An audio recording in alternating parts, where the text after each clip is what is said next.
בית ספר צוהר הוא בית ספר לחינוך מיוחד. הבית ספר משרת את כל האוכלוסייה בכל אזור הצפון.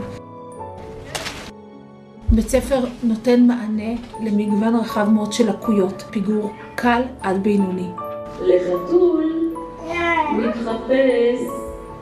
המטרה שלנו שכל ילד פה יצא כמה שיותר מוכן לחיים. אם בחינוך לשוני אז יש את הספרייה, יש פה גם קונדיטוריה, כלכלת בית, מגרש זהירות בדרכים, חדר מוכנות לעבודה, מדע מחשוב וטכנולוגיה, חדר מחשבים, פינת חי.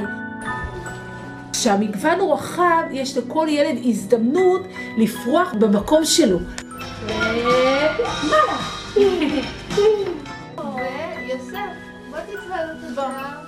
אם בבית ספר רגיל יש מחויבות אישית, לדוגמה, אין שום סיבה שהתלמידים שלנו לא יעשו מחויבות אישית. וזה כל כך נפלא לראות תלמיד עם פיגור קל עובד עם תלמיד סיעודי פיגור קשה. החינוך גופני מתבטא בפעילות אתגרים שהם עושים סנפלינג, ומה זה נותן לתלמידים זה אי אפשר בכלל לתאר את זה במילים. יש לנו גם ספורט עם מורה להתעמלות מתקנת.